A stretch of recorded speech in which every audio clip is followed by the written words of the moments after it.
हरे कृष्ण। आज के इस पुण्य अवसर पर हमारे साथ जुड़ रहे देश के संस्कृति मंत्री श्रीमान जी किशन रेड्डी जी, इस्कॉन ब्यूरो के प्रेसिडेंट श्री गोपाल कृष्ण गोस्वामी जी और दुनिया के अलग अलग देशों से हमारे साथ जुड़े हुए सभी साथी कृष्ण भक्तगण। परसों श्री कृष्ण जन्माष्टमी थी और आज हम श्रील प्रभुपाद जी की 125वीं जन्म जयंती मना रहे हैं। ये ऐसा है जैसे साधना का सुख और संतोष दोनों एक साथ मिल जाए। इसी भाव को आज पूरी दुनिया में श्रील प्रभुपद स्वामी ने लाखों करोड़ों अनुयायी और लाखों करोड़ों कृष्ण भक्त स्वाभाविक रूप से अनुभव कर रहे हैं। मैं सामने स्क्रीन पर अलग अलग देशों से आप सब साधकों को देख रहा हूं। ऐसा लग रहा है जैसे लाखों मन एक भावना से बंधे हो, लाखों शरीर एक कॉमन कॉन्शियसनेस से जुड़े हुए हो। ये वो कृष्ण कॉन्शियसनेस है जिसकी अलख प्रभुपाद स्वामी जी ने पूरी दुनिया तक पहुंचाई। साथियों, हम सब जानते हैं कि प्रभुपाद स्वामी एक अलौकिक कृष्ण भक्त तो थे ही, साथ ही वो एक महान भारत भक्त भी थे। उन्होंने देश के स्वतंत्रता संग्राम में संघर्ष किया था। उन्होंने असहयोग आंदोलन के समर्थन में स्कॉटिश कॉलेज से अपना डिप्लोमा तक लेने से मना कर दिया था। आज ये सुखद संयोग है कि देश ऐसे महान देशभक्त का 125वां जन्मदिन एक ऐसे समय में हो रहा है जब भारत अपनी आजादी के 75 साल का पर्व अमृत महोत्सव मना रहा है।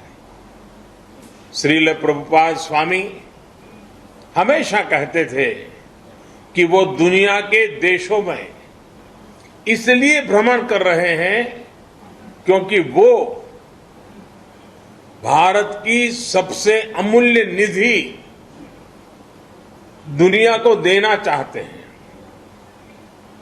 भारत का जो ज्ञान विज्ञान है, हमारी जो जीवन संस्कृति और परंपराएं हैं, उसकी भावना रही है अथभूत दयाम प्रति, अर्थात जीव मात्र के लिए, जीव मात्र के कल्याण के लिए हमारे अनुष्ठानों का भी अंतिम मंत्र यही होता है, इदम न मम, यानी ये मेरा नहीं, ये अखिल ब्रह्मांड के लिए है, संपूर्ण सृष्टि के हित के लिए है।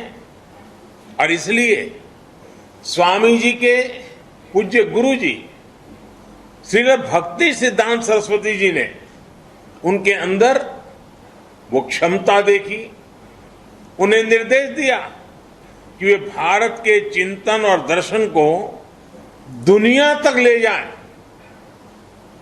श्रील प्रभुपाद जी ने अपने गुरु के इस आदेश को अपना मिशन बना लिया और उनकी तपस्या का परिणाम आज दुनिया के कोने कोने में नजर आता है।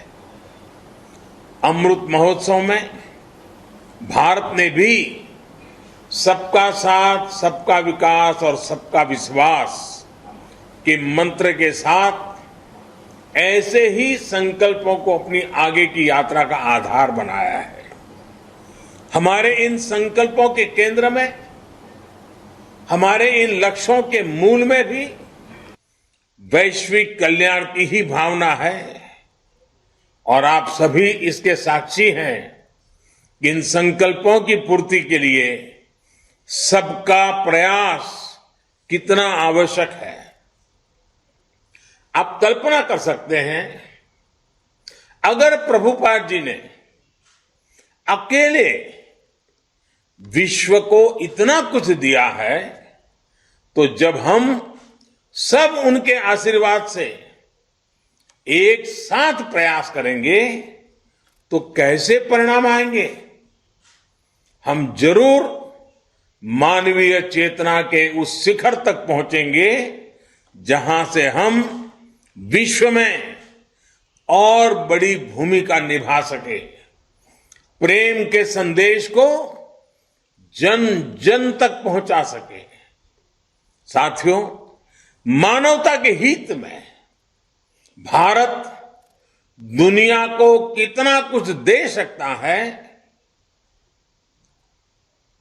आज इसका एक बहुत बड़ा उदाहरण है विश्व भर में फैला हुआ हमारा योग का ज्ञान, हमारी योग की परंपरा, भारत की जो सस्टेनेबल लाइफस्टाइल है, आयुर्वेद जैसे जो विज्ञान है।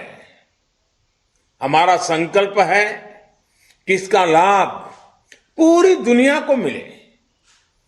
आत्मनिर्भरता के बीच इस मंत्र की श्रील प्रभुपाद अक्सर चर्चा करते थे, उसे भारत ने अपना ध्येय बनाया है और उस दिशा में देश आगे बढ़ रहा है।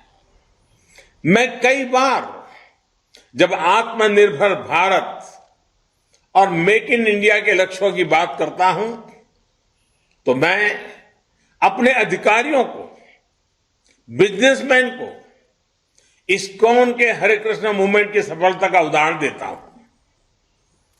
हम जब भी किसी दूसरे देश में जाते हैं और वहां जब लोग हरे कृष्ण बोलकर मिलते हैं, तो हमें कितना अपनापन लगता है, कितना गौरव भी होता है। कल्पना करिए, यही अपनापन जब हमें मेक इन इंडिया प्रोडक्ट के लिए मिलेगा तो हमें कैसा लगेगा। इस्कॉन से सीखकर हम इन लक्ष्यों को भी हासिल कर सकते हैं। साथियों, भगवान कृष्ण ने अर्जुन से कहा था, नहीं ज्ञानेन सदृशम पवित्र में ही विद्यते, अर्थात ज्ञान के समान पवित्र कुछ भी नहीं है। ज्ञान को इस सर्वोच्चता देने के बाद उन्होंने एक और बात कही थी, मैव मन अधस्तत्व मई बुद्धिम निवेशय, यानी ज्ञान विज्ञान को हासिल करने के बाद अपने मन को, बुद्धि को कृष्ण में लगा दो, उनकी भक्ति में समर्पित कर दो। ये विश्वास, ये बल भी एक योग है जिसे गीता के 12वें अध्याय में भक्ति योग कहा गया है। और इस भक्ति योग का सामर्थ्य बहुत बड़ा होता है। भारत का इतिहास भी इसका साक्षी है। जब भारत गुलामी के गहरे गर्त में फंस गया था, अन्याय, अत्याचार और शोषण से पीड़ित भारत अपने ज्ञान और शक्ति पर ध्यान नहीं लगा पा रहा था, तब ये भक्ति ही थी जिसने भारत की चेतना को जीवंत रखा, भारत की पहचान को अक्षुण्ण रखा। आज विद्वान इस बात का आकलन करते हैं कि अगर भक्ति काल की सामाजिक क्रांति न होती तो भारत न जाने कहां होता, किस स्वरूप में होता। लेकिन उस कठिन समय में चैतन्य महाप्रभु जैसे संतों ने हमारे समाज को भक्ति की भावना से बांधा। उन्होंने विश्वास से आत्मविश्वास का मंत्र दिया। आस्था के भेदभाव, सामाजिक ऊंच नीच, अधिकार अनाधिकार, भक्ति ने इन सबको खत्म करके शिव और जीव के बीच एक सीधा संबंध बना दिया। साथियों, भारत के इतिहास का अध्ययन करें तो आप ये भी पाएंगे कि भक्ति की इस डोर को थामे रहने के लिए अलग अलग कालखंड में ऋषि, महर्षि और मनीषी समाज में आते रहे, अवतरित होते रहे। एक समय अगर स्वामी विवेकानंद जैसे मनीषी आए, जिन्होंने वेद वेदांत को पश्चिम तक पहुंचाया, तो वहीं विश्व को जब भक्ति योग को देने की जिम्मेदारी आई तो श्रील प्रभुपाद जी और इस्कॉन ने इस महान कार्य का बीड़ा उठाया। उन्होंने भक्ति वेदांत को दुनिया की चेतना से जोड़ने का काम किया। यह कोई साधारण काम नहीं था। उन्होंने करीब 70 साल की उस उम्र में इस्कॉन जैसा वैश्विक मिशन शुरू किया।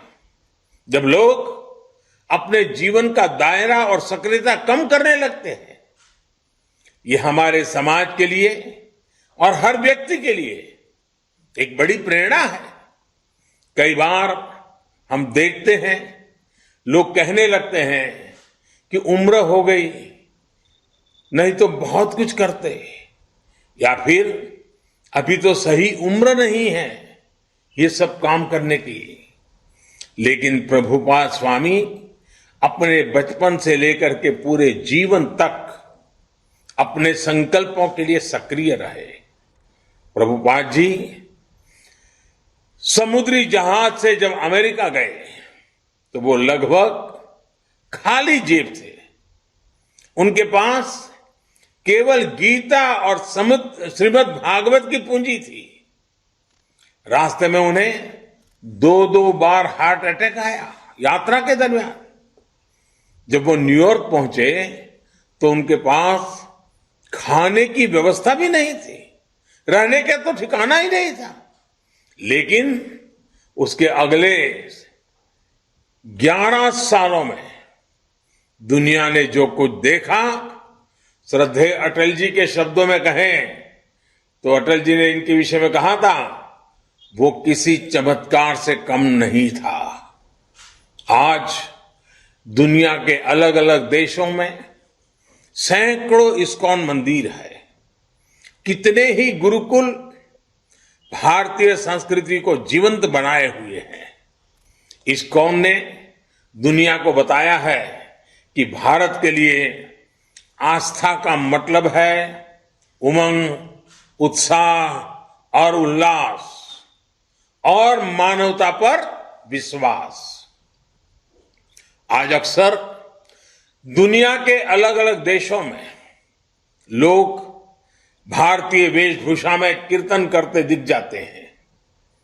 कपड़े सादे होते हैं, हाथ में ढोलक, मंजीरा जैसे वाद्य यंत्र होते हैं, हरे कृष्ण का संगीतमय कीर्तन होता है और सब एक आत्मिक शांति में झूम रहे होते हैं। लोग देखते हैं तो उन्हें यही लगता है कि शायद कोई उत्सव या आयोजन है। लेकिन हमारे यहां तो ये कीर्तन, ये आयोजन जीवन का सहज हिस्सा है। आस्था का ये उल्लासमय स्वरूप निरंतर पूरी दुनिया में लोगों को आकर्षित करता रहा है।